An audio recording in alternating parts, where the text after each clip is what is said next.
Mungkin bisa dijelasin, kemarin sempat nangis pas sidang PK Saka Tatal, itu kenapa sih Bang? Luar biasa, saya itu sudah bicara sentuhan nurani ya.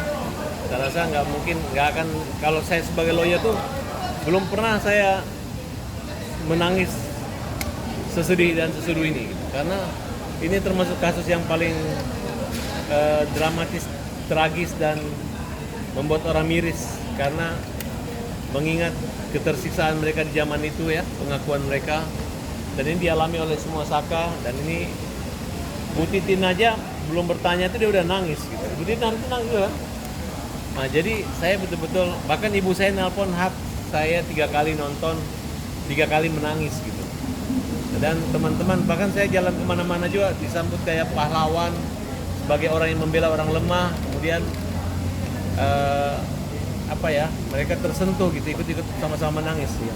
Berarti apa yang saya rasakan pembelaan ini bukan hanya saya merasakan sebagai pengacara, tapi seluruh yang menyaksikan sidang itu juga ikut punya peduli, empati, simpati, dan punya nurani untuk perkara yang air mata.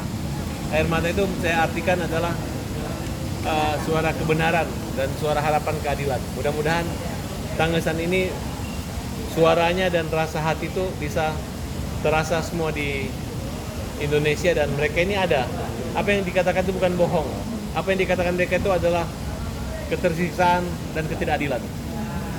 Bang, tapi nangisnya karena mungkin keterangan dari yang bersangkutan di... Saya mengikuti alur daripada saksi tersebut. Mereka adalah orang yang ingin membantu peninjauan kami, kembali kami.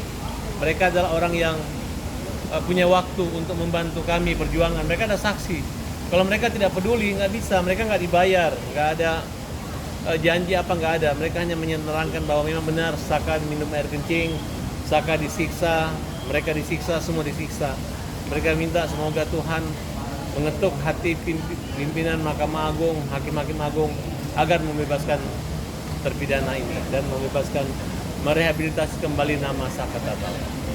Bang, kalau dari Abang sendiri melihat PK Saka Tatal nanti putusannya akan membuat Saka Dari Tatal PK itu dan sudah Abang kita bahagia uraikan nggak sih? bahwa ini adalah jebakan Batman menurut ahli, karena Saka Tatal sebagai perkara anak didahulukan sidangnya dalam tempo waktu cuma 1 bulan, sedangkan perkara dewasa karena dia adalah perkara turut serta saja. Nah kemudian tidak ada satu saksi ahli, saksi ataupun yang mendengar, melihat, menyaksikan langsung, hanya berdasar pada pengakuan tersangka aja yang dikejar sama hakim dan jaksa. Nah kemudian dari Mabes Polri mengatakan 2 terpidana atau DPO itu fiktif. Kemudian Peggy sudah bebas dan dikabulkan pra peradilannya. Belum Liga Akbar mencabut, belum Teguh mencabut, belum Dede mencabut semua keterangan-keterangan yang memberatkan mereka.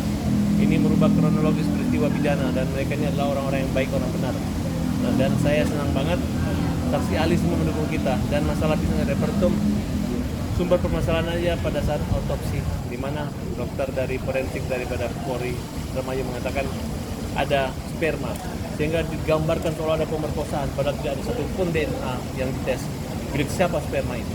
Itulah kesalahan daripada persoalan ini. Mbak, kemarin kan saksi ahli yang dihadirkan cukup banyak nih, cukup menarik juga gitu. Ini bagaimana nih Bang untuk perannya masing-masing untuk memberikan bantuan atau saksi tanggapannya dulu seperti apa? Ya, saya bisa menguraikan semua di mana saksi Ami membaca putusan yang suka bertentangan, kemudian ada pernyataan-pernyataan yang di mana pertimbangan hakim bahwa ada tusukan, sedangkan dalam visum repertumnya tidak ada tusukan. Berarti dia hanya membaca BAP daripada Rudiana. Kemudian ada keterangan-keterangan yang tidak mempedulikan, keterangan yang meringankan daripada Saka. Nah, kemudian ada juga Saka Tatal membantah, kemudian 7 terpidana lainnya mencabut berita acara, tapi tetap tidak dipedulikan dan tetap kembali pada putusan BAP yang dicatat di Polri kemarin. Nah, kemudian keterangan dari Teguh, keterangan dari Dede yang diarahkan Rudiana, dan itu merubah semua kronologis peristiwa pidana itu, dan itu memang tidak ada. Nah, kemudian Rudiana menantang sumpah pocong. Ya, kita siapkan untuk fasilitas sumpah pocong pada hari Jumat nanti di kota Cirebon, dan Ibu Titin sudah siap ya, dan Rudiana untuk hadir dan buktikan bahwa kamu tidak pernah merekayasa, kamu tidak pernah menyiksa, kamu tidak pernah membuat laporan palsu terhadap ke-8 terpidana tersebut. Nah, Bang kemarin kan sempat katanya Bang Reza Indragiri sempat meminta maaf kepada Ibtu Rudiana, ini bagaimana Bang? Ya, kan sudah jelas. Kalau polisi bilang salah, dia minta maaf. Tapi kalau nanti benar, dia tidak akan minta maaf. Bang lihat kemarin perdebatan panjang dan panas juga ketika sama dengan pihak kejaksaan di persidangan kemarin seperti apa sih Bang? Mungkin bisa dijelasin Bang? Ya, berdebatnya hanya masalah kejaksaan terpojok aja dengan keterangan ahli. Tapi begitu dibuktikan dia baru mengerti. Gitu. Karena jaksa ini juga memang dia menentukan P21 tapi dia hanya formil, syarat formil aja. Sedangkan pada faktanya pun tetap mengkaji segalanya adalah kayak masakan yang siapin itu adalah kepolisian. Tapi ujung-ujungnya juga di hakim keyakinannya gitu. Tapi menurut saya disinilah makanya kita nggak yakin dengan putusan itu. Kita melakukan ujian peninjauan kembali yang mudah-mudahan dapat dirubah dan mendapatkan keadilan dan kebenaran. Nah Bang, bagaimana sih kemarin kan sempat katanya Pak Susno Haji enggan untuk menjadi saksi dan tiba-tiba akhirnya menjadi saksi juga di saksi. Ya hadir, dia menjawab yang sebenar-benarnya. Gitu. Reza Indragiri juga mengatakan bahwa di sini ditemukan adanya kebohongan dan ditutup-tutupi oleh aparat maupun saksi lain. Dan kami senang Saka Tatal jadi saksi LPSK yang dilindungi, tapi saksi-saksi yang diajukan polisi dari LPSK dan saksi-saksi yang bohong itu ditolak semuanya. Mereka punya kecenderungan berbohong, tapi pengen banget jadi saksi. Nah, kemudian rekomendasi kepolisian agar mereka jangan diperiksa dan intimidasi dan dikembalikan ke tahanan-tahanan mereka, karena mereka adalah pengawasan Kumham, bukan dalam pengawasan polisi. Bang, yang terkini juga kan para 7 terpidana diperiksa oleh Barreskrim di Bandung. Mungkin Ya itu adalah arahan baik dari Kapolri, sehingga mudah-mudahan sebelum putusan PK Polri bisa memutuskan bahwa di sini adalah pelanggaran HAM di sini. Nah, Bang, minta tanggapannya perihal sekarang Polri juga sudah membuat mungkin satgas ya untuk melihat lagi untuk kasusnya Pak Ibtu Rudiana nih. Ini Ya, bagaimana? Bang? pokoknya Polri itu presisi punya hati. Pasti hati nurani Polri yang bergerak, saya yakin. Karena daripada nanti Mahkamah Agung yang menyalahkan kejadian ini, mereka salah, mending dari awal mereka harus membuka dan meluruskan kembali dan menghukum yang salah. Salah menghukum juga dihukum. Tapi terkesan tiba-tiba Bang dengan 7 terpidana yang di Ya mungkin hanya pada waktunya aja, tepatan dengan PK kami kemarin. Dan kami sebenarnya terpidana lain nggak perlu PK, biar kami aja yang utama. Insya Allah dengan kemenangan PK nanti yang lain pasti akan mengikuti. Nah, berarti ini untuk saat ini PK yang diajukan oleh Saka Tatal bisa dibilang sebagai percontohan yang baik begitu ya Bang? Pelopor, Pelopor. penerobos. Oke, silakan Tata putusin. Bicara. Maka bagaimana nih kemarin tim kuasa hukum juga membantu dengan seksama juga nih saat sidang PK kemarin ini, bagaimana nih pendapat Saka sendiri perjuangan dari para kuasa hukum ini? Ya, alhamdulillah persidangannya juga berbeda dari tahun 2016 sama di tahun 2024 ini. Jadi Saka sangat bersyukur ada orang-orang yang baik yang benar-benar membantu Saka, tulus, ikhlas, tanpa ada Saka harus mengasih apapun. Jadi Saka berterima kasih banyak atas dukungannya juga, restonya juga, dan semoga kebaikannya dibawa sama Allah. Saka kemarin kan sempat juga ditantang juga nih, ada juga oleh Pak Farhan sendiri. Nah, untuk Saka sendiri persiapannya seperti apa kalau memang nanti diajukan untuk sumpah pocong nih? Kalau persiapan Saka sendiri sebenarnya Saka sih nggak ada persiapan sama sekali. Jadi kalau Saka pribadi akan membuktikan bahwa Saka ini tidak pernah melakukan apa yang dituduhkan dan ada penyiksaan dari oknum-oknum kepolisian. Jadi ini kan apa yang Saka rasakan, apa yang Saka lihat, apa yang Saka dengar akan Saka ucapkan semua. Nah, bagaimana nih Saka akhirnya seperti Saka juga yang kemarin ini kebanyakan juga mencabut laporan juga kemarin. Jadi kan secara tidak langsung mereka ini mendukung penuh Saka. Iya. Gimana nih rasanya Saka? Ya alhamdulillah Saka juga sangat berterima kasih atas saksi-saksi yang telah mencabut, dan Saka juga tidak pernah memaksa harus dia tampil di media ataupun di mana juga Saka nggak pernah. Jadi itu kan inisiatifnya dia sendiri. Jadi Saka juga berterima kasih banget atas saksi-saksi yang telah mencabut, dan buat kejanggalan-kejanggalan ada titik terang buat kedepannya. Insya Allah 7 terpidana bisa keluar. Saka sendiri ngelihat Ibtu Rudiana yang berani sumpah pocong dan sumpah 7 turunan akan sengsara seperti apa, Saka? Jadi kan waktu itu kan ya Saka juga ngeliat sendiri, jadi di YouTube itu kan Rudiana berani sumpah pocong karena itu yang meninggal anaknya, bukan yang nantang Saka. Jadi Saka nantang dia Rudiana ya. Jadi Saka nantang Rudiana sebenarnya bahwa Saka ini tidak pernah melakukan apa yang dituduhkan, dan ada penyiksaan di dalam proses kepolisian. dalam proses kepolisian waktu pertama Saka ditangkap. Saka akhirnya gimana nih, kamu sudah meluapkan apa yang kemarin kamu alami di dalam itu, sudah kamu luapkan di ruang persidangan. Rasanya seperti apa sih? Ya alhamdulillah, jadi Saka tuh udah ngomong apa adanya, ya tinggal giliran yang buat contoh yang buat di dalam. Jadi Saka ini bisa mengatakan apa sih yang sebenarnya terjadi, masa mereka enggak. Jadi ada contoh. Sangat yakin Saka dengan PK ini, Saka? Bismillah. Ya, kita sangat Saka yakin. sangat yakin. Mungkin banyak juga fakta-fakta di persidangan yang baru terungkap soal yang digebukin, terus juga yang membuat Farhad nangis juga. Dari Saka sendiri ngelihatnya seperti apa sih, Saka? Ya kalau Saka sendiri pribadi ya Saka tuh kadang-kadang berpikir kenapa sih kayak gini, padahal Saka tuh nggak pernah melakukan apa yang dituduhkan.